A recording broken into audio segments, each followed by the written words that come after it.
ప్రతి క్షణం సమాజం కోసం మీ మిత్ర న్యూస్. రాష్ట్ర ప్రభుత్వ ఆదేశాల మేరకు నేటి నుండి అమరాబాద్ నల్లమల టైగర్ రిజర్వ్ ప్రాజెక్టులో ప్లాస్టిక్ రహిత జోన్ ప్రకటించిన ప్రభుత్వం ప్లాస్టిక్ నిషేధాన్ని పకడ్బందీగా అమలు చేస్తున్నామని అటవీ శాఖ ఉన్నతాధికారులు తెలిపారు. మన్ననూరు, వటువర్లపల్లి, దోమలపెంట ప్రాంతాల్లో ప్లాస్టిక్ వస్తువులను నిషేధించిన అధికారులు పకడ్బందీగా అమలు చేసేందుకు గాను ఆయా గ్రామాల్లోని హోటళ్లను, వ్యాపార సముదాయాలను క్షుణ్ణంగా పరిశీలించి ప్లాస్టిక్ వాటర్ బాటిళ్లను, కవర్లను సేకరించారు. గత కొన్ని నెలలుగా ప్రజలకు ప్లాస్టిక్ నిషేధం గురించి నూగానపరచడం జరిగిందని, నేటి నుండి ప్లాస్టిక్ వస్తువులను విక్రయించిన జరిమానాలు విధించడంతో పాటు కేసులు నమోదు చేయడం జరుగుతుందని వారు తెలిపారు.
ఇది ఒకటే ఉంది అని వీళ్ళు అంటున్నారు. షాప్లో మేము ఇది పెట్టుకొని మా జీవనాధారం ఇదే అయిపోయింది. ఇప్పుడు ప్లాస్టిక్ మొత్తం నిషేధించడం వల్ల మేము షాప్లో ఏం పెట్టుకోవాలి, ఎలా మా మనుగడ అనేసి వాళ్ళు అడుగుతున్నారు.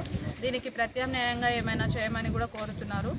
ఇక దానికోసం వాళ్ళు ఇంట్లో కానీ ఏమైనా తయారు చేసి డబ్బాలలో స్టాక్ పెట్టుకొని అమ్మడము అట్లాంటివి, లేదంటే అడవి నుంచి ఏదైనా అట్లాంటివి కలెక్ట్ చేసుకొని అమ్మడము, పర్మిషన్ తీసుకొని అమ్ముకోవడము అలాంటివి చేయొచ్చు. ఇంకా దీనికి ప్రత్యామ్నాయంగా ఏమైనా కావాలి అంటే గవర్నమెంట్ నుంచి ఏదైనా సహాయం ఉంటుందేమో, వాళ్ళు ఒకసారి వెళ్ళి పర్మిషన్ తీసుకుంటే బాగుంటుంది.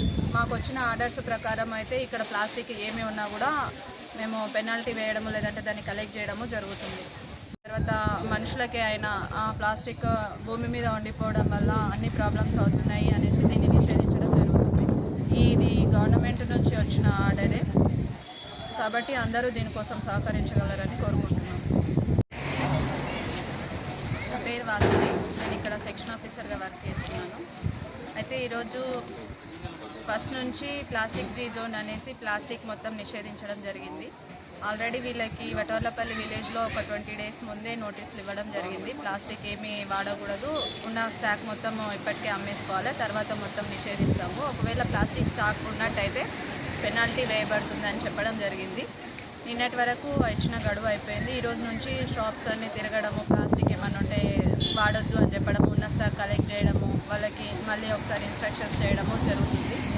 ఇది ఇక్కడితో కాదు, అమరాబాద్ టైగర్ రిజర్వ్ ఏరియాలో మొత్తం దోమలపెంట, వటవర్లపల్లి, ఇంకా మన్ననూరు, అమరాబాద్ అన్ని విలేజెస్లో జరుగుతుంది, మధ్యమడుగులో. సో ఏంటంటే ఈ ప్లాస్టిక్ వాడడం